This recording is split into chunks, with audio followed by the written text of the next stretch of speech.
ఉండకూడదు. ప్రపంచం మొత్తం ఒక అనిశ్చితితో కొనసాగుతుంది. అంటే ఓ పక్క వార్లు, ఉమ్, మరో పక్క ఐటీ ఉమ్, పడిపోవటం, ఉమ్, కొత్త టెక్నాలజీ మళ్ళీ అందుబాటులోకి రావటం. ఉమ్, ఈ ప్రపంచం మొత్తం ఇప్పటివరకు ఒక 20 సంవత్సరాల నుంచి జరిగిందేమో ఒక ఎత్తు అయితే, ఉమ్, ఇప్పటి నుంచి ముందు జరగబోయేదంతా కూడా ఉమ్. మరొక రకంగా ఉంటుంది అంటున్నారు. అవును. ఏంటి దీన్ని ఎలా చూడవచ్చు అంటారు? ది- ఒక ఐటీ ఎంప్లాయీస్ చూసుకున్నామంటే భయపడిపోతున్నారు. చాలా సేఫ్టీగా జాబ్ ఏదైనా ఉన్నదంటే ఐటీ ఒకప్పుడు అవును. చాలా safety and security and high luxurious ఏదైనా ఉన్నదంటే ఐటీ. అవును. అలాంటిది ఈరోజు తలకిందులైంది మొత్తం. మరి ఇది ప్రపంచ మార్కెట్పై ఎలాంటి ప్రభావం చూపించే అవకాశం ఉందంటే? చూడండి, ప్రపంచ మార్కెట్ మీద మనం ఆలోచించే మన మైండ్ సెట్ని బట్టి ఆధారపడి ఉంటుందండి. వెరీ సింపుల్గా ఫ్యాక్ట్స్ మీరు చెప్పినట్టు ఏంటంటే, ఈరోజు ఐటీ యొక్క ఒక ఆర్టిఫిషియల్ ఇంటెలిజెన్స్ వలన ఎఫెక్ట్ కానీ, అటు అమెరికాలో ప్రస్తుతం ఉన్న గవర్నమెంట్ తీసుకుంటున్న ట్రంప్ గవర్నమెంట్ తీసుకున్న చాలా వరకు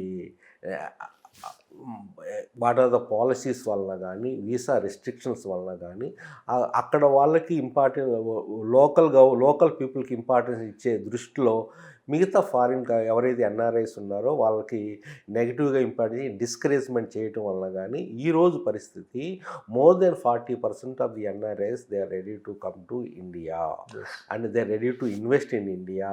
ఎవరైనా రాలేకపోతుంటే వాళ్ళ యొక్క ఓన్ ప్రాబ్లమ్స్ వల్ల రాలేకపోవచ్చు. ఇది అక్కడ ఆల్రెడీ కొన్ని ఇన్వెస్ట్మెంట్ చేసి ఉండాలి, తక్కువ వైండప్ చేయాలి. కానీ the intention is more than 40% of the NRIs they ready to come. They అంటే ఏంటంటే హైదరాబాదు ఆర్ ఇండియాలో ఇన్వెస్ట్మెంట్ చేయడానికి చాలా రెడీగా ఉన్నారు ఇప్పుడు. ఎందుకంటే they want a future security. ఎందుకు సార్ ఇలాంటి పరిస్థితులు వచ్చాయి? ఒకప్పుడు అమెరికా వెళ్ళాలని చెప్పి ప్రతి ఒక్కళ్ళ కళ. ఇప్పుడు అమెరికా వెళ్ళిన వాళ్ళంతా మళ్ళీ తిరిగి రావాలని చెప్పి దాదాపు 40% పీపుల్ ఈరోజు మళ్ళీ ఇండియా వెళ్ళిపోదాము, మన ఇండియా కావచ్చు ఎవరి కంట్రీస్. అదేంటి ఎందుకు అంటే మీ ఫ్యాక్టర్స్ నేను చెప్పాను కదా. ఒకటి ఏంటంటే గవర్నమెంట్ పాలసీస్ ప్రస్తుతం అక్కడ తీసుకున్న పరిస్థితులు. నంబర్ 2 థింగ్ ఏంటంటే అక్కడ ఇప్పుడు ద కాస్ట్ ఆఫ్ ఎక్స్పెండిచర్ అక్కడ కూడా పెరిగింది. అంటే సేవింగ్ అనేది తగ్గింది అక్కడ. సేవింగ్ అని తగ్గటం వల్ల అనిశ్చితం ఉండటం వల్ల ఏంటంటే దే కెనాట్ ఎర్న్ మోర్. అంత ముందు లాగున్న పరిస్థితులు లేవు. ఇప్పుడు ఏంటంటే ఆ ఉద్యోగాలు అక్కడ ఎన్ఆర్ఐస్కి కానీ ఇండియన్స్కి కానీ ఇప్పుడు ఉద్యోగాలు దొరకటం చాలా కష్టంగా ఉంది. Until unless they are very highly skilled. అంతకుముందు అట్లా కాదు. ఎవరైనా కానీ వెళ్ళిపోయి అక్కడ సెటిల్ అయిపోయి ఎన్ఆర్ఐస్ అనేది చాలా వరకు ఇక్కడ నుంచి అప్పులు చేసి మిడిల్ క్లాస్ పీపుల్ కూడా వాళ్ళ పిల్లల్ని పంపించే పరిస్థితి ఈరోజు నాకు తెలుసు. నా సొంత అనుభవం చెప్తున్నాను. మా అమ్మాయి కూడా ఇప్పుడు అమెరికాలోనే ఉంది. ఏ విధంగా స్ట్రగుల్ అవుతున్నారు, ఆ లోన్లు కట్టలేక వాళ్ళ ఫ్యామిలీస్ బజార్న పడుతున్నారు. ఆ డబ్బులు ఈఎంఐ కడతానికి వాళ్ళు ఏ పనులు చేయరాని పనులు కూడా చేస్తున్నారు అక్కడ అమెరికాలో. అంటే ఇట్స్ నాట్ ఫేవరబుల్. ఇప్పుడు అమెరికాలో వెళ్ళి అక్కడ ఏదో ఎర్న్ చేద్దాం, ఏదో రోజీ ఫ్యూచర్ని క్రియేట్ చేద్దాం అనుకునే వాళ్ళకి లేదు. కాబట్టి అక్కడ ఉండేవాళ్ళు కూడా ఇక్కడ ఇన్వెస్ట్మెంట్ చేయడానికి ప్రయత్నిస్తున్నారు. అంటే వాళ్ళకేంటి కావాలి? ఫ్యూచర్ సెక్యూరిటీ అనేది కావాలి. లీగసీ నా పిల్లలు ఎక్కడ ఉండాలి ఇప్పుడు చాలామంది mind set NRI mind set అనేది మారుతుంది.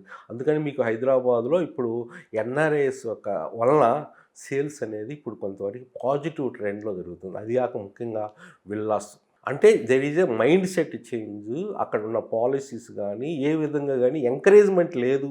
They cannot save the money. కానీ ఒకటి పాజిటివ్ ఆస్పెక్ట్ ఏంటంటే ఈరోజు కూడా యుఎస్ డాలర్ ఎక్కువ ఉంది, డాలర్ వాల్యూ ఎక్కువ ఉంది.